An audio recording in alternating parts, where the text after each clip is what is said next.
Mayong hapon kaninyong tanan. Amen. Let us start our afternoon service by way of prayer. Then we have our singing. Atuhang iyon ang atuhang song leader palihog si Brother Justin. Amen.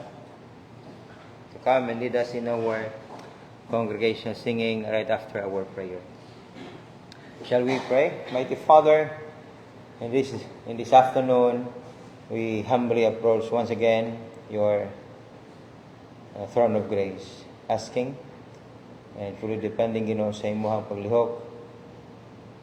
Nagapangamuyo kami, O Diyos, na tagsa-tagsa ka na mo, adunay panginanglanon, nga na sa imong pulong na magatudlo ka na mo, magabansay in our spiritual life, in our relationship, in our commitment nga na kanimo. And we ask the Lord to bless us. In Jesus' name we pray, amen. Remain standing. We have our song leader, Brother Justin, to come and lead us sa atuhang singing.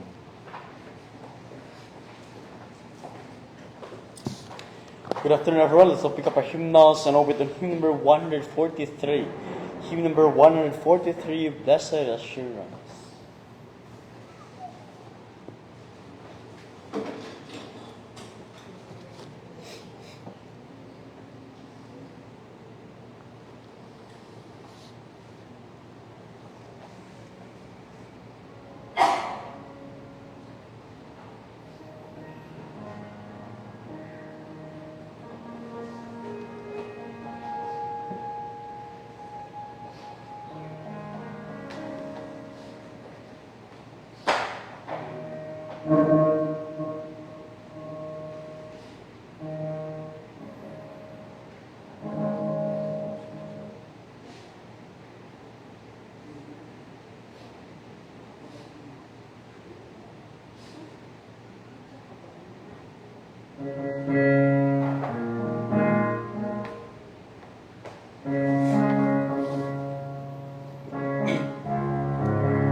Hymn number 143, verse 1 all together. Sing. Blessed assurance, Jesus is mine. Oh, what a foretaste of glory divine. Heir of salvation, purchase of God. Born of His Spirit, washed in His blood. This is my story, this is my song, praising my Savior all the day long. This is my story, this is my song, praising my Savior all the day long. Perfect submission, perfect delight, visions of rapture now bears on my side. Angels descending, bring from above echoes of mercy, whispers of love. This is my story, this is my song, praising my Savior all the day long. This is my story, this is my song, praising my Savior all the day long. On the last verse, perfect submission, all is at rest. I in my Savior, I'm happy and blessed, watching and waiting, looking above, filled with His goodness, lost in His love. This is my story, this is my song, praising my Savior all the day long.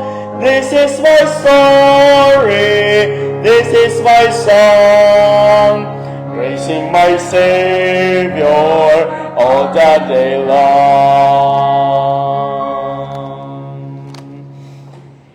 let's have the song, hymn number 327. Hymn number 327, Higher Ground.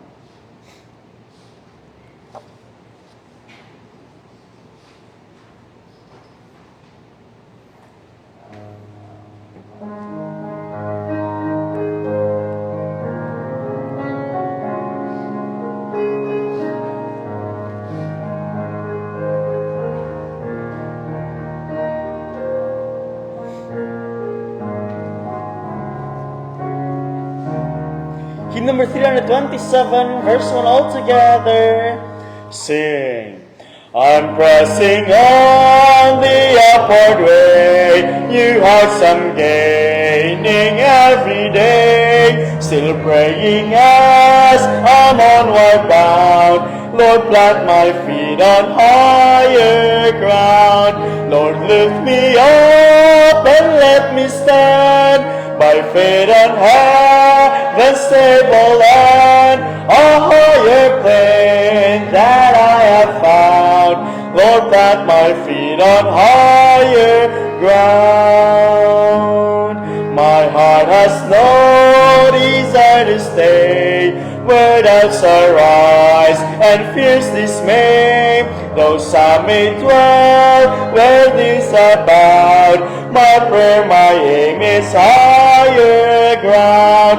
Lord, lift me up and let me stand by faith on heaven's stable land, a higher plane that I have found.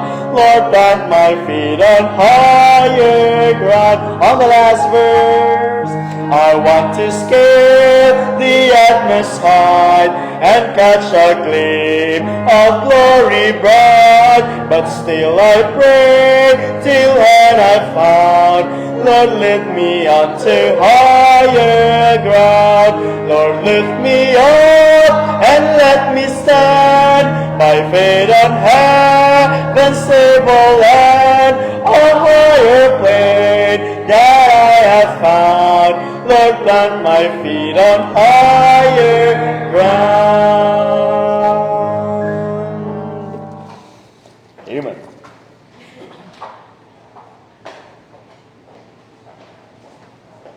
Please be seated and welcome here today sa atong afternoon service. This is our Bible study time.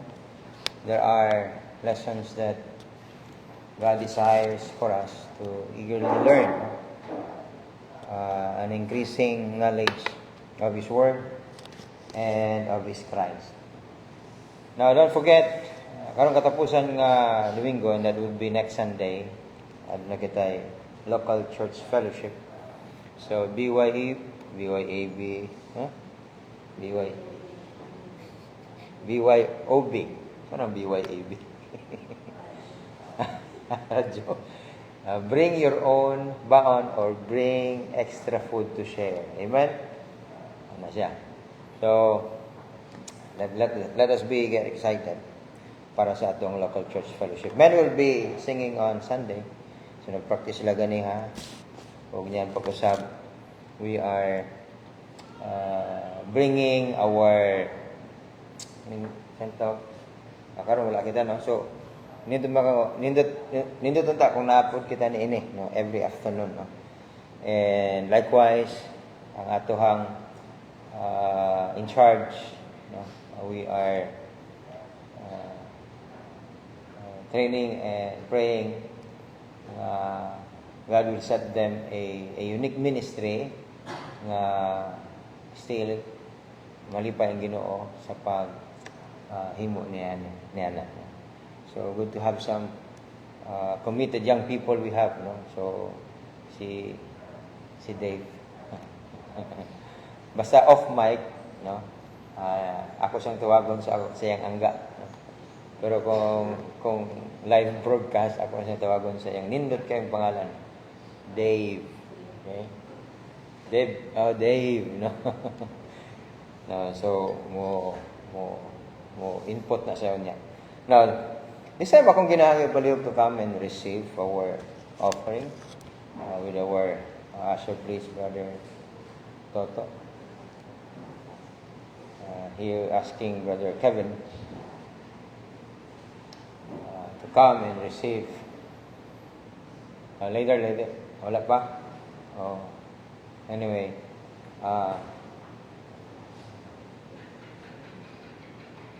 no. Tingala sa luyo. Sa may CCTV. Sige lang. Now, for further announcements, I would like to remind sa matag usa, we ask for every member sa atuhang local church, no? To continue praying for our mission giving. Daghan nga may mga Kristohanon, may mga churches and missions na nangin panalangin, no? Your church for many years nangin blessing sila, no? O kamo, no? As Christians, you are a great blessing in giving, in your support, and in your prayers. So we pray padayon kini nga matandog atong kasing-kasing and in improving kaning kinabuhi sa Kristohanon. It's a lifestyle nga imong gipili according to His will. Amen. So until the Lord Jesus comes, no? Ang imuhang kinabuhi, not just looking at yourself nga magamit ka sa Ginoo, but kundi what Christ can do more sa imong kinabuhi, no? And a channel of blessing, and that would be great sa matag usa ka anak sa Ginoo. So Brother Kevin, will you please come once again to receive our offering at this time? Ampo kita. O kanimo Dios, balaan, nagapasalamat kami sa higayon ning bililhon, balaan, as we exercise our faith in giving. So please, do bless this offering, bless your people, as we ask this in our prayer, in the mighty name of Jesus. Amen.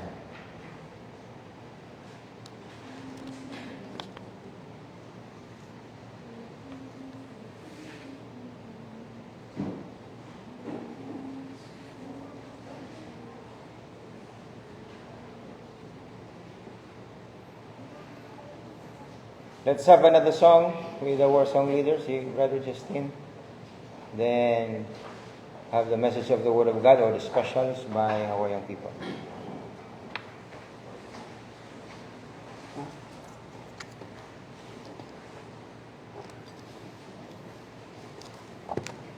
Let's all stand up once again. Let's pick up our hymnals and over to hymn number 375. Hymn number 375, Work for the Night is Coming.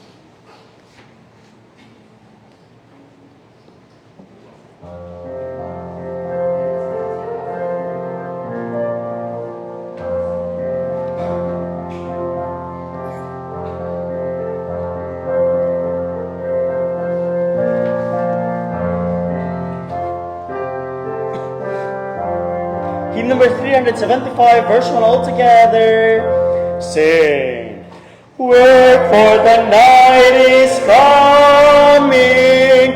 Work through the morning hours. Work while the dew is sparkling. Work mid springing flowers. Work when the day grows brighter. Work in the glowing sun. Work for the night is coming when man's work is done. Work for the night is coming. Work through the sunny noon. What labor, rest come sure and soon.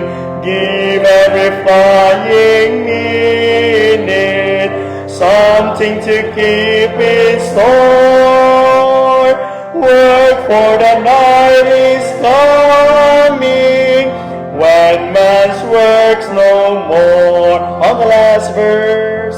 Work for the night is coming under the sunset skies, while the bright things are glowing, work for daylight flies, work till the last beam faded, faded and shine no more.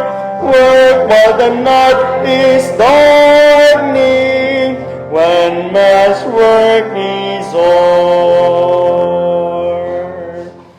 Amen. Great singing, be seated, please.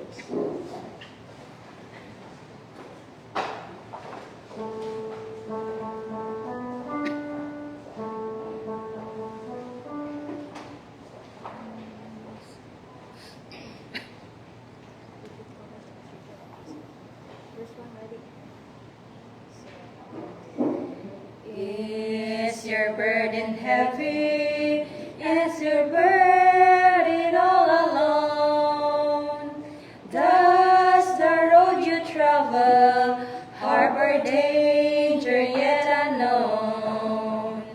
Are you growing weary in the struggle of it all? Jesus will help you when on His name you call. He is always there, hearing every prayer, faithful and true. Walking by your side, in His love we hide all the day through. When you get discouraged, just remember what to do. Reach out to Jesus, He's reaching out to you. Is the life you're living filled with sorrow and despair? Does the future press you with its worry and its care? Are you tired and friendless? Have you almost lost your way? Jesus will help you, just come to Him today. He is always there, hearing every prayer, faithful and true. Walking by your side, in His love we hide all the day through. When you get discouraged, just remember what to do. Reach out to Jesus, He's reaching out to you. He is always there, hearing every prayer, faithful and true. Walking by your side, in His love we hide all the day through. When you get discouraged, just remember what to do. Reach out to Jesus, He's reaching out to you. Reach out to Jesus, He's reaching out to you.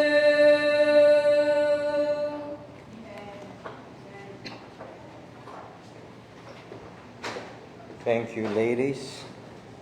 Thank you for that song. Reach out to Jesus.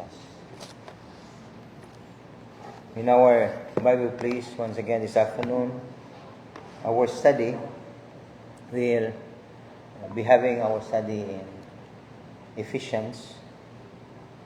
It could be a series of study in the book of Ephesians, but more than on the blessing with regards nga to diha sa atong kalawasan. We go deeper why we have salvation and why we possess and we live under the promises of God when He provided us eternal salvation. Ephesians chapter 3,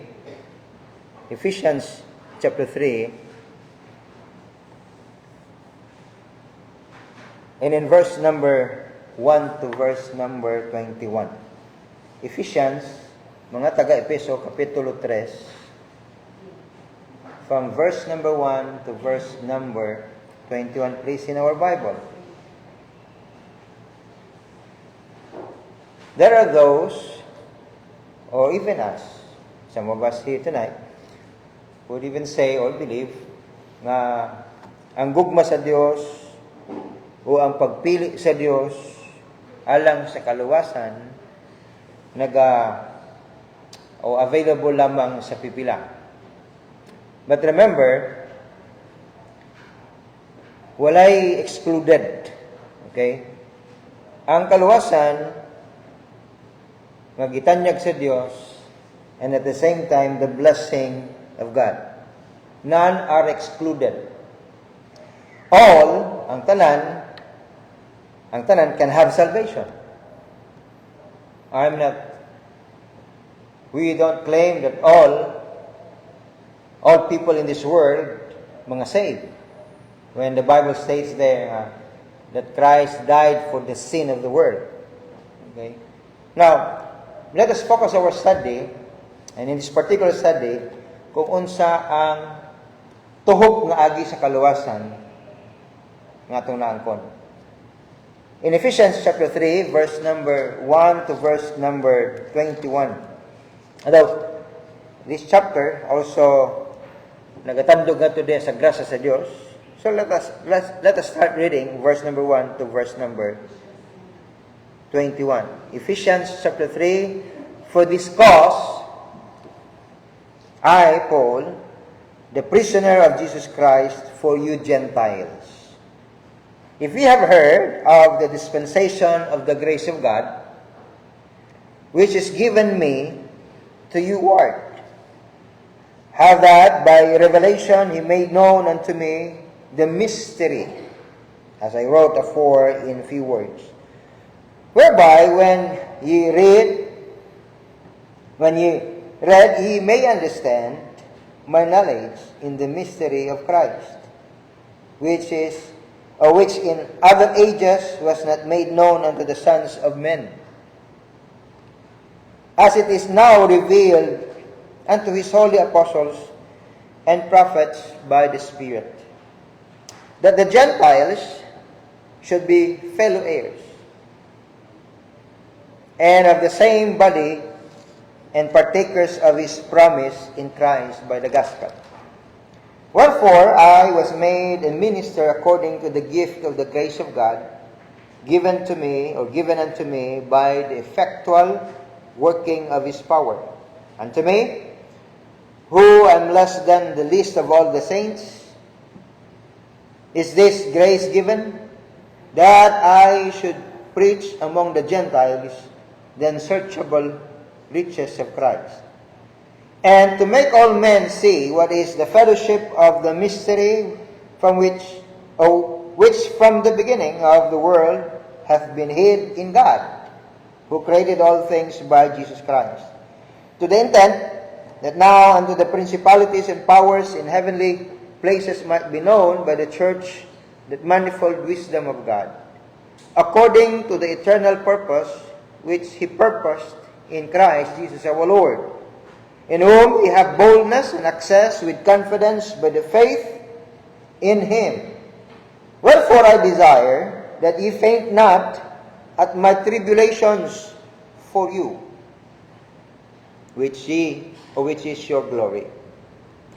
For this cause I bow my knees unto the Father of our Lord Jesus Christ, of whom the whole family in heaven and earth is named, that he would grant you according to the riches of his glory to be strengthened with might by his Spirit in the inner man, that Christ may dwell in your hearts by faith, that ye, being rooted and grounded in love, may be able to comprehend with all saints what is the breadth, the length, the depth, and height, and to know the love of Christ which passeth knowledge, that ye might be filled with all the fullness of God. Now unto him that is able to do exceeding abundantly above all that we ask or think, according to the power that worketh in us. Verse 21. Unto him be glory in the church by Christ Jesus throughout all ages, world without end. Amen. Heavenly Father, speak once again unto our hearts by the wisdom and the power of God to know and to apply it, what is, as you enable us, what is there for us to receive by faith, and for thy word to admonish your people. In Jesus' name I pray, amen. Now, the Bible tells us nga, it is so embarrassing kung mabati nimo nga sa usa ka pundok, kanang paminaw na mo dili ka welcome. Paas if ka nga murag nadawat ka pero nagyoy paminaw nimo nga you are out of place, or kanang mukinto ka ba nakadiha, tingali na kay kaila pero you know nga dili ka you might believe nga dili wa ka na belong ni ana, or sometimes you are being eliminated with other people. Now, listen, higaligson, if we allow ourselves to participate sa usa ka butang, and we know nga lahi ang ilang perspective, lahi ang ilahang pagtagat, so adunay mga paghukom, adunay mga pagsusi o paghukom nimo, whether nakabay estado o are you financially able or not, status, okay, usay the way you look, ang imong mga panamit, usa ni sa mga butang, or many other things nga naga-divide sa tawo, and sometimes it deeply hurt us. Now, in Ephesians chapter 3, adunay pagsaysay, and even to explain nga ang tanan in this age as we live, ang tanan, before God, we stand equal sa tubangan sa Ginoo. And when the gospel of Jesus Christ referred to as the mystery, in verse number 4, the mystery of Christ, explain or nagasaysay higaligson ngadto diha sa putli ug tuog nga gugma sa Dios nga nagatanyag og kaluwasan. Ang pagtanyag sa Dios sa kaluwasan, wala kini gipili kung unsa nga klase ka nga tawo o unsa ang imong estado, kundi adunay equal nga pagtagad sa Dios. Kung ang dato ug ang level sa classes of people, wala nagabasing nga higaligson na kanang pobre mas nanginahanglan sa kaluwasan, di ba? Usahay kanang konsepto sa tao. Kanang dato mura gamay lang na kayo ang need. But sa mata sa Dios, sa pagtagad sa Dios, ang kaluwasan, ang gitanyag sa Dios sama o ang gi-offer niya nga kaluwasan ug gugma, the same love that He offered to a poor sinner, and even to say sa estado niya bahandianan siya. Okay? Now, walay prejudice ba? No? Ang gihatag sa Dios. Dato man ka, o pobre man ka, and even the Bible, or ang usa ka kanta sa mga bata nga gaingon nga, usay nakanta na nato. O ginakanta niyo ba na, Jesus loves the little children, all the children of the world, red and yellow, black and white, they are precious in His sight. Jesus loves the little children of the world. The same thing is true when God's love reached toward men. When God's love came down to earth, ngadto diha sa tanang katawan. Sa pagpili sa Dios kang Abraham, no? O sa mga descendants nga gikan kang Abraham o gihimo siya nga nasod isip Israel, and that Israel, that nation today Israel.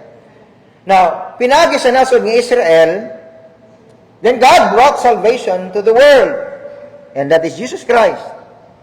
Ang mga Israeli noon, or the Jewish people, mismo, no? The Bible tells us na sila ang mga pinili sa Diyos. Sumunod adunay yung tanaw, prejudice ang Ginoo.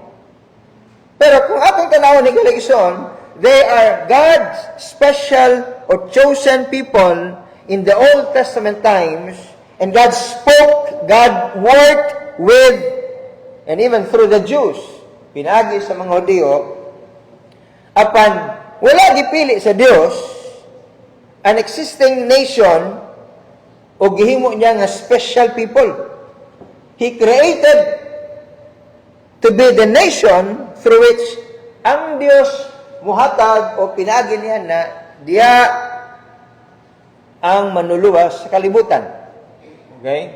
Dili lang manuluwas sa mga Hudyo, but the Savior of the world. Karon, the Bible reminded us, as Paul revealed, na dunay dispensation of grace. Atong nabasa ganiya diya sa atong teksto about the dispensation of the grace of God. This is when Paul revealed, yang gipadayag, it is all about the gospel of Jesus Christ. Kining the dispensation of grace, nag-iisgot, kini sa more particularly nga to diya sa mga hintel, and that ang mga hintel versus sa mga Hudyo. So, ang mga Hudyo, they are, of course, sila ang ana diha sa nasod nga Israel, pinili sa Dios, o gawas nga to diha ang mga Hudyo when it comes sa pagpili sa Dios as a special nation or peculiar people in which God sent His Son gikan nga to diha sa linyada o kalahian, no? Lahi sa mga Hudyo, which is Christ Jesus, to save the world. Karon, when the dispensation of the grace of God, kaya mga hintel, most of them, they perverted ilang gibali. No? Kining plano sa Dios sa kalawasan, especially when salvation comes through the Lord Jesus Christ. They perverted the Word of God, og ilang gihatag ang bakak nga pagpasabot niya na kay tungod. They consider themselves, they believe in themselves nga pinili sila sa Dios. O walay tao, mo ni karon ang false meaning that they drive into, that they are the one only nga gipili sa Dios, og sila lamang makaliwatan ang luwason sa Dios. Og ang uban gawas nila, they are called infidels. No? Mga mahugaw, mga makasasala o ginatamay sa Dios. So, as a Jewish heritage, diya nagsugod ko, ang ilang pagtuo silang kaugalingon nga sila, garbo nga pinili, Jewish heritage, nga sila superior, mo ganina, there are even, actually, agresibo o dominante kayo nga pagtuo niini, that they are the only people God hath chosen, mas superior sila kaysa sa ubang tao. Now, people or the nation or the Jewish people will always look at, kung dili ka Hudyo, ikaw gyud tan-awon nila nga hugaw, infidels. Okay? So, ang ilang garboy galigson, as they continue to distort the Word of God, tungod kay adunay sila pagtuo nga naa sila sa dako nga posisyon when it comes sa programa sa Dios sa kaluwasan. Apan napakyas nila sa pagtan-aw o pagsabot kung unsa ang programa sa Dios o ang plano sa Dios nga dako kayo nga bahin niya na as they mix. Imbes nga they're going to honor God and accept God's plan for them and even for the Gentiles, ang ilang garbo mo nagdala nga to kanila in a very false, misleading nga interpretasyon ngadto diha sa pulong sa Dios. So in some special case, ang mga Hudiyo, makita nato diha nga gitagaan sila gigayon nga special sila. Si Kristo Jesus Hudiyo, natawo siya ngadto diha sa komunidad sa Hudiyo. But they refuse to accept even na si Kristo Jesus is the true Messiah. Look at that. They refuse to embrace further kung unsa ang plano sa Dios pinagi kang Kristo Jesus alang ngadto diha sa tanang katawhan. They refuse that. That is why Paul explained it sa chapter 3 in the book of Ephesians. Kay so many people today padayon ni galigson ang pagsalikway ngadto diha kabahan niya to sa plano sa Dios. And in His Word, nga para kanila ang ilang kaugalingon nga ideya dili haom sa ilahang plano o sa ilang gusto. And when God called Abraham, like as the father of the nation Israel, the Bible says in Genesis 12, verse number 3, and I will bless them that bless thee. Alright? Regardless kung Hudiyo man siya o dili. As long as they bless or they will be friend of Abraham o sa iyang mga kaliwatan. Coming from Abraham, kung tanan to nga mga kaliwatan, gikang Abraham, ang saad sa Ginoo, I will bless them. If you bless Abraham and his race. So referring to the Jewish people, the nation Israel. And again it says, and curse him that curseth thee, and in thee shall all families of the earth, in thee, referring to Abraham. But there is one race coming from Abraham, and that is the Lord Jesus Christ. That all nations be blessed. First, they have to accept the first part of God's promise, and that is where God had said, I will bless thee that blesses thee, and I will curse them that curseth thee, and I will bless the nation or families of the earth. Muna yung unang asad sa Diyos. Upon later part, ilang gi-ignore, ilang gisalikway, that God will bless all the families of the earth. Ilan ang gisalikway. The Jewish people rejected it. And so us, gisgot ni Kristo Jesus. Remember Nicodemus? A Jewish teacher. Also a Pharisee. How did Jesus Christ explain nga to the kang Nicodemus? In John chapter 3 verse number 16. Nga isip garbo sa iyang relihiyon, isip Hudiyo, a Pharisee, nga tibok niyang kinabuhi as a Pharisee, nagtuo siya nga mga Hudiyo o ang natawag ato diha sa nasod nga Israel nga pinili sa Dios. Dili na kinahanglan og kaluwasan pinagi kang Kristo Jesus. But when Nicodemus heard that a man be born again, and Jesus Christ told Nicodemus, ye must be born again. Meaning, ang mga Hudiyo, dili lamang siya, nga nagtuo ngadto diha nga sila pinili sa Dios, in order for them to be saved, they must be born again. Now, he needed to be born again. Nicodemus even believed that. Pero wala sa kabalo, it refers to spiritual birth. Kaya ang pagsabot ni Nicodemus, physical na aspeto sa pagka-tao pag-usab. Ug mo kini ang ginatuan sa mga Hudiyo, like Nicodemus of old. Ug ang mga Hudiyo, dili mga luwas. Kung magtuo sa higalegson sa physical na aspeto ni anak ng matao sa pag-usab. So, when Jesus Christ, in John chapter 3, verse number 16, for God so loved the world, that He gave His only begotten Son, that whosoever believeth in Him should not perish but have everlasting life. The same author of the gospel who wrote 1 John chapter 2 verse number 2 that God tells us nga si Kristo Jesus namatay para sa mga sala sa tibukan kalibutan, ikaw, ako, ug sa tanan. Apan giingon po ni John in chapter 2 verse number 2. And He is the propitiation for our sins. And not for ours only, but also for the sins of the whole world. Now, ang termino nga gigamit diri galigsoon nga gipasabot ni Kristo Jesus.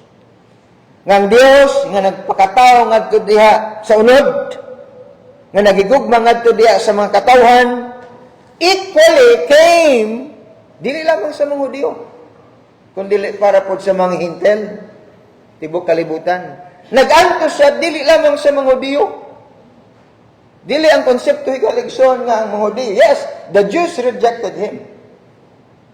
Parang konsepto to believe, kung i-reject siya sa mga Hudyo, although the Bible tells us that when He came to His own and His own receive Him not, dili pasabot nga option na lang ang dili Hudyo.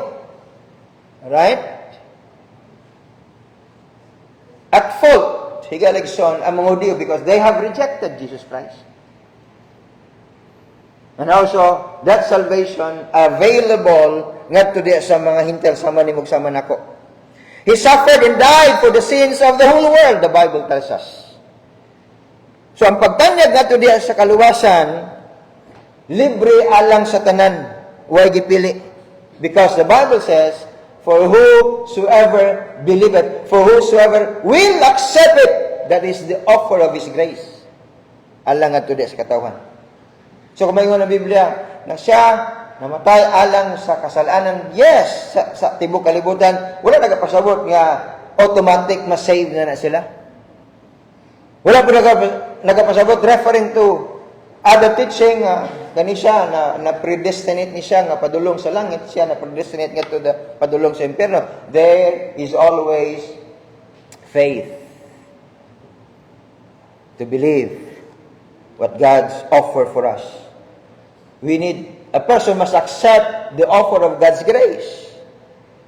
Now, in Ephesians chapter 3 verse number 4, when Paul mentioned about the mystery of Christ, second, the mystery of Christ, ingon na po si Pablo, he was the apostle of the Gentiles. So, nganong dili mo Hudyo? Okay? The apostles of the Gentiles. Mo ka na ang misyon, mo ka na ang calling ni Apostle Paul, but wala po niya gisalikway galigson. Even his own people, iya pong gisangyawan sa pulong sa Diyos. When Paul said, an apostle to the Gentiles, for I speak, in Romans chapter 11, verse number 13, for I speak to you Gentiles, inasmuch as I am the apostle of the Gentiles, I magnify mine office. Another one also in 1 Timothy chapter 2, verse number 7, whereunto I am ordained a preacher and an apostle, meaning, I speak the truth in Christ, I lie not, a teacher of the Gentiles in faith and verity. Now, everyone nga dili Hudyo, mo ni, Gentiles. Okay? Duha lamang na. Hudyo and the rest are Gentiles. Karon, pasabot niya na ang Dios na tawag nato kang Apostol Pablo, meaning a special messenger, a special preacher ngadto diha sa mga Hintel alang sa pagpadayag ngadto diha kining gugma gihisgutan sa Dios. Kining gugma nga gipakatawo sa Dios, kining gugma nga he able to reach every nations and every kindred nga gusto niya ihatag ang kapasayloan sa sala ug ang kinabuhing walay katapusan. And that gospel is for every man. So, dili lamang sa mga Hintel, kundi sa mga Gentiles. O dili lamang ato diya para na lang sa mga Hintel o wa nilabot ang mga Hudyo. No. It's still available para diya sa mga Hudyo to believe. Now, kung ato makita dire,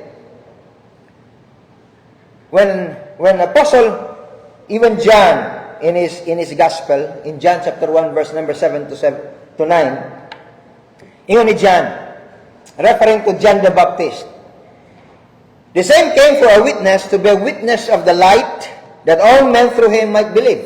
So, wala mag-specify diya nga Hudiyo ba o Hintel, but all men through him might believe. He was not that light, but was sent to bear witness of that light, that was the true light, which is Christ Jesus, which lighteth every man that cometh into the world. Alright? And here, di-explain niya po sa Pablo ang meaning sa ginatawag in time past, referring to the Old Testament salvation. So mo kanina kung sa maglibog ta, nabay nangaluwas during sa Old Testament. Unsay pamagi nila para sila masave. Now, listen to this. In the Old Testament time, salvation through Jesus Christ was not made known to the whole world or to the whole o sa tanibukan. Wala gipadayag igalegisyon nga today sa mga apostles and the prophets by the Holy Spirit. Apan, adunay mga hintel during the Old Testament times. Adunay mga hintel nga saved in the Old Testament times. For example, the Ninevites. When the Ninevites, whom God had sent, si Jonah, the Ninevites yet saved. Okay? Also, when the Lord Jesus Christ, nibalik siya sa Nazareth, during that Sabbath, mismo sa synagogue, yan gibasa nga to diya ang Isaiah chapter 61 verse 1 to verse number 2. Mo kani ang messianic prophecy nga nagahisgot nga to diya sa iyang pag-abot. Yang gibasa nga to diya sa mga Sanhedrin, yang gibasa nga to diya sa mangin alamon diya sa sinagoga. And many of those got offended. Nangasilo sila nga to diya kang Kristo Jesus. Why? Nagtudlo siya o nag-claim siya to be the Messiah. So, iyang gibadlong, he rebuked them, gipahimangnuan niya, gi-remind niya, even those days, the days of famine. When was that? Panahon ni Elijah. May mga Hudiyo, like the Jewish widows, wala man nagto. But when God sent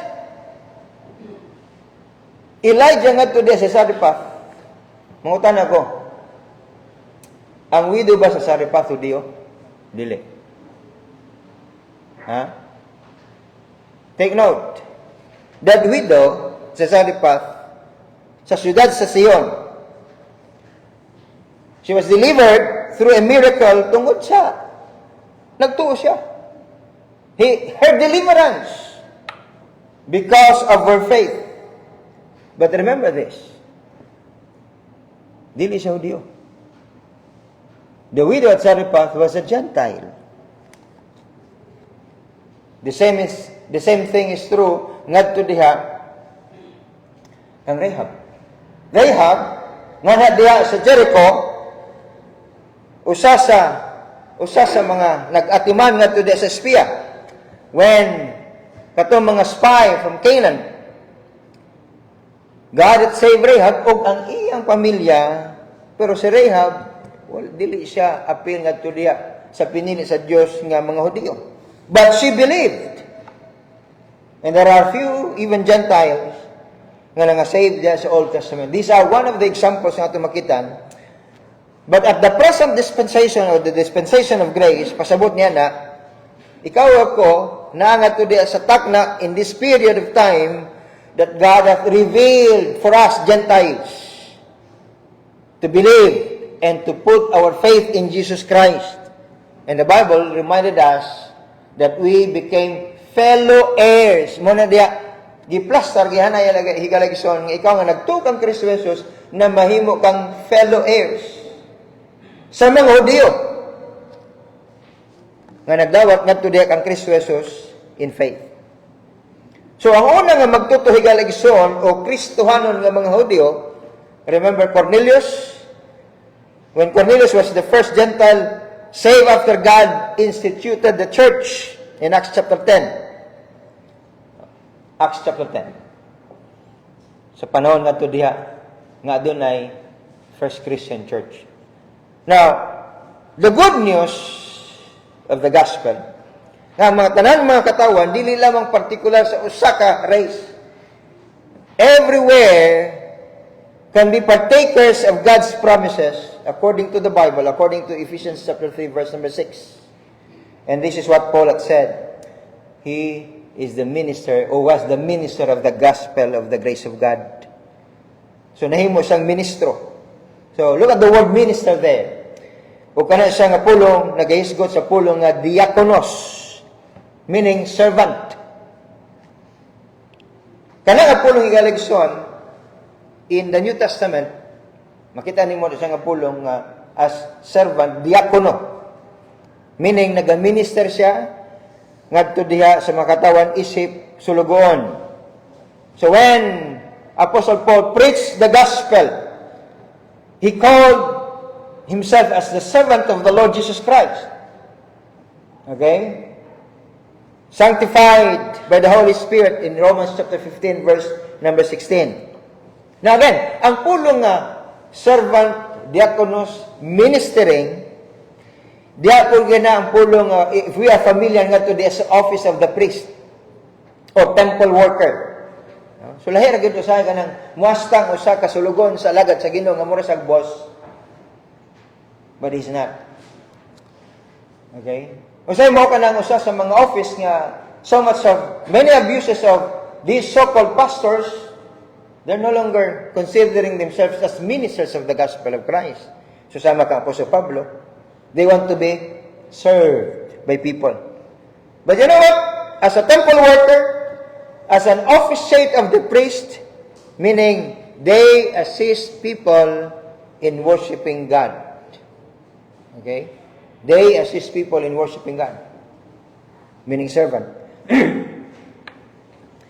And in verse number 9, chapter 3, in Ephesians 3, verse number 9, nag-iisgot siya po sa Pablo diya, fellowship of the mystery. Try to understand here the word fellowship. It means partnership in the ministry. Partnership as believers in Jesus Christ. So, importante yung leksyon nga masabtan na to, nga ang kabahin nga to sa plano sa Diyos sa kaluwasan, imong kaluwasan, akong kaluwasan, nga angkon pinagi kang Kristo Jesus, then as we assemble ourselves together, kaya naman, we have this communion with each other tungod kang Kristo Jesus. Sabi niyo, in the early Christian church, when they have this fellowship, nung mas lisod na karon nga imong makitaan having this fellowship kay kasagaran naga baryo-baryo, no? Ang Kristohanon mo pili sa iyang ka-fellowship kung sa iyang ka-close, no? And during those time, wala ing ana nga asta sa mga tao. Meaning, this is one of the impossibilities sa church nga makita ang tinuod nga fellowship. Kay, when they assemble together, they have communion with each other. Pasabot niya, common sa ila. Anang, dili sila ingon nga, na sila sa limelight o na sila sa pedestal because of their status. Remember? When we say meaningful fellowship, dili ka langanin. Masabtan nila that they all together in Christ. They have simply having a meal together, but referring also sharing their lives together. Now, as we dig deep down, for many times, makita nato nga ito sa church. Di ba? Nga, the way we practice fellowship ka na gatherings, pero nagyapon sa atong kasing-kasing nga mupili ta kung kinsa atong tagdon, kinsa atong alagaran, kinsa atong serbisyuan, kinsa ang atong tagdon nga maayo, kinsa atong tagahan og lami kayo. Di ba? kinsa tong binlan ato og kana usay ka ng na pabor-pabor, no? Sugod sa dili ingana karon ang moderno nga pagtagad o pagsabot sa fellowship. But remember, this is not the kind of fellowship where the believers of Christ during those time. Ano man, mo kini pasabot ni Apostol Pablo when he talk about the fellowship. Dili lamang kana siya we get together with our meal, but sharing their lives together. Makashare ka ba? Makapaambit ka? Ako makita nimo ang nanginahanglan, you are even more willing to give or to help, to support as we live, as they live their lives together. So, usa na sa dako kayo nga value sa Kristohanon, sharing our lives nga to this kinabuhi sa uban. In Ephesians chapter 3, verse number 11 to 12, according to the eternal purpose which He purposeth in Christ Jesus our Lord, in whom we have boldness and access with confidence by faith in Him. So as serving fellow believers, ingon na po sa Pablo in Ephesians chapter 3, verse number 13. And it says here, wherefore I desire that ye faint not at my tribulation. Ano sa may kahimtang niya po sa Pablo niya na nasa sa pagsulay, nasa sa kasakit. And it says, not at my tribulations for you, which is your glory. This is how Paul described here that would cost us something, or would cost you something to serve others. So, dili ang pagpangalaga di galagisyon kung pamino na to komportable ta, pamino na to, umugay mo sa kanang, kung gitawag kasi Ginoo, it is not what you may feel na okay. Kaya dili tanang panahon ni galagisyon, you may feel okay, and that you will believe life is okay when serving God. Hello? Okay lang kay ako maning plano. Okay lang kay okay lang panagat, no? Mayo ang atong kinabuhi para sa Ginoo kay okay ang panagat.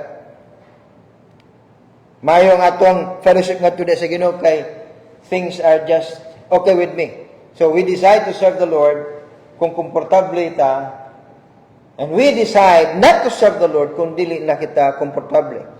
Now, what will cost you something to serve others? It might be your time that would cost you. Okay, your time. Ay mong panahon karon.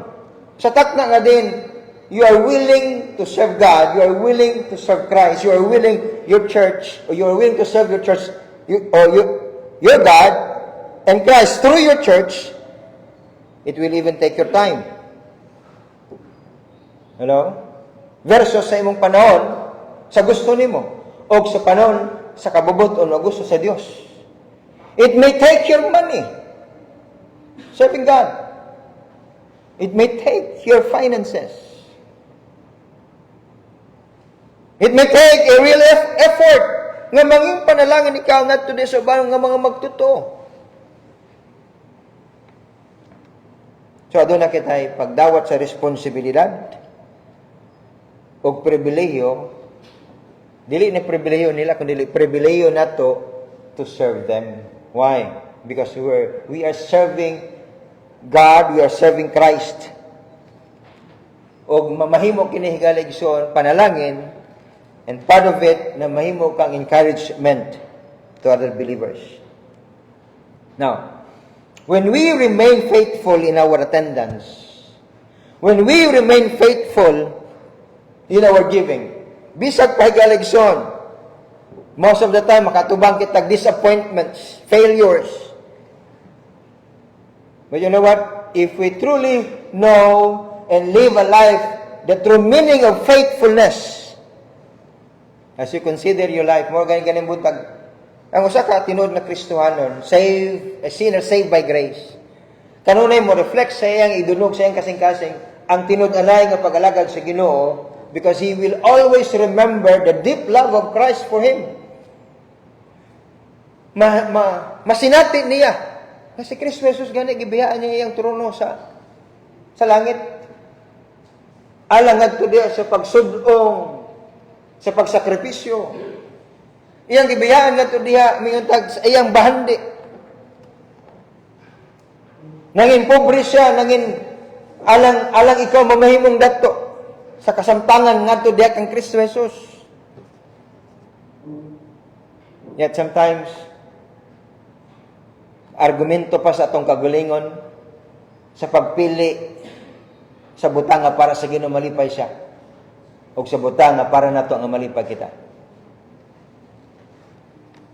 And remember this, God desires sa matag usa ka magtotoo is to have the riches of God's glory. Mo plano sa Ginoo, the riches of God's glory. And every child of God, and every Christian, mo nang plano sa Dios. Now, susama sa kaluwasan imong nga dawatan, ang kaluwasan imong nga dawatan, na dawat nato the riches of God, not something nga gi-force sa Ginoo kanimo, di ba ang kaluwasan? Wa man nagipugos sa Ginoo kanato. When He died there on the cross of Calvary, and whosoever, the Bible says, whosoever believeth, maduog nimo ang pagwali sa pulong sa Dios and the need for you to be saved. And it's still, whether you will accept it or not, decision nimo higaligson to believe Jesus Christ the only way for you to be saved. So the same thing sa imong kinabuhi, that you must by faith, through our faithfulness, madawat nato higaligson, and that is what the Bible tells us, the riches that is in Christ Jesus. Through faith and faithfulness to receive it. Now, ang versikulo higaligson in our text tonight reminded us how that the strength with the might of God pinagi sa iyang bahandianon. All that we need. Paano nato how that we be able to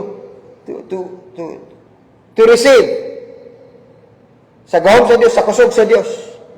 Nga, usahay gani, magduda kita, kung tinudaan ba kita sa Ginoo, dili magduda kita sa Ginoo, kung kaniba para, kaning akong oras, kaning akong kusog. We cannot even finally decide. We cannot even finally decide that my strength, my joy, what I'm aiming for my life, nga malipay ang Ginoo. Kumupili man kita sa atong oras, in our finances, in our service, in our sacrifices, not that we please ourselves, but we please the Lord. So kung mag-abot man ng galigson nga mo, meaning sakripisyo na siya by nature, sakripisyo na sama sa sakripisyo nga that Paul demonstrated his life in serving God, malipayan gapon siya po sa Pablo. Ug mao pud na ang tumong sa imong kinabuhi, magbati gapon kag kalipay. Magbati gapon kag excitement, magbati gapon ka og kabahandianon ngadto diya kang Kristo Jesus. Tungod kay higaligson, the strength, we are strengthened with the might of God, by God's wisdom, by God's riches, and we all need God's strength. Apan, ang problema, mududa kita, mo-retreat kita, and that it will hinder God's help for us. Sa atong pagkamatinudanon, it will hinder His help for us. As I close, we're instructed here in Ephesians chapter 3, verse number 18 and 19. And it says here, may be able to comprehend with all saints what is the breadth, ang kalalumon, may nang ito, usahay ang kalulumon, matakos na to, pinagi sa pagsulay. For many testings. Magano lang ha. Again, we remind ourselves of what But the statement, and I quoted it, tells us, faith that cannot be tested is faith that cannot be trusted. May mga pagsulay. So we go through the depths of this life. And it says, all the saints, the breadth, the length, and the depths, and the height. Meaning, to fully dwell our hearts ganda sa Diyos. And it is what God wanted us.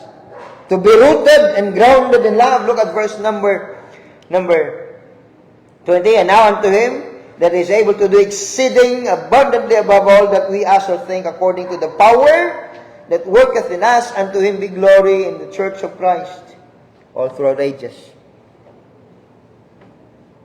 Now, kinigihatag ka na ito na atong masabtan, able to comprehend, no? Masilsil sa atong una-una sa atong alimpatakan, kung unsa bagyod kalalom ang gugma sa Dios kanato. And I remember one of the quoted saying sa usa ka misyonaryo, and that is a missionary to Ecuador. Atong missionary sa Ecuador nga si Jim Elliot, ingon niya, he is no fool who gives us what he cannot keep, and to gain that which he cannot lose. Ikaw, Lexon, ginaingon din sa pulong sa Diyos, God can really provide you need. When you serve Him much, God can really provide, especially kanang kaluwasan ng atong angkon, it is from God. And He will always keep, and He will always stand by you in a life committed for Him. Hining missionary, yang gibaylo ang kahayaya sa iyang kinabuhi to become a faithful missionary sa Ecuador, sa Latin America. And many of those people doubted him. Kaya naman, ay iyang others may believe nga ang iyang purpose is dili gayon sa pagtuman sa kabubuton sa Ginoo, adunay sa laing agenda. But folks, this is how the Bible tells us. He is able to do exceeding abundantly above all that we ask or think. And according to the power that worketh in us. According to the power that power worketh in us is the power of God. The promises that worketh in us coming from the faithfulness of the promises of God. Na ang panalangin sa Ginoo. Ang panalangin sa Ginoo is really mo ka ng gusto sa Dios. In obedience nga to sa Dios and to live nining kinabuhi at His direction. To live our life according to His own direction. There are directions sa atong kinabuhi adlaw-adlaw that we choose, pero dili direction sa Ginoo. Direksyon nato, direksyon kung sa dikta nga to sa circumstansya. But God must be above our circumstances. God must be above through thick and thin. His direction. There is no better life than the life lived for the Lord Jesus Christ. So being faithful in Him in all things. And that is, Paul has proven it. And other Christians who live by faith in God have proven it na ang kusog ng tudi sa Diyos. Manindog kitang tanan. Ginoong Diyos, huwa mong matinudanon nga mahal. Daghang salamat pag-usab that you have leaned upon our need and provided each time that we needed it by faith. Padayon ka, Ginoo, nga magabansay sa among pagtuo. Padayon ka, O Diyos, nga liho ka na mo. In a moment nga din kami, adunay pagpangduha-duha. Help us to gain, help us to overcome it. That through faith, though we live sa nining kalibutan nga napunan sa pagsulay. Apan puno gihapon kini sa malipayon o kadaugan tungod ikaw uban namo. O nining kinabuhi alang nga diya sa pag uban sa pagdesisyon sa pagpili nga anak kanimo ug sa pagpili nga diya sa imong labawong kabubuton sa imong kinabuhi. Oh, bless your people today. Bless even the word of God nga padayon nga magabansay, magatudlo ka namo. O kini among ginampo sa ngalan ni Kristo Jesus nga among manluluwas o Ginoo. Amen and amen. God bless us all.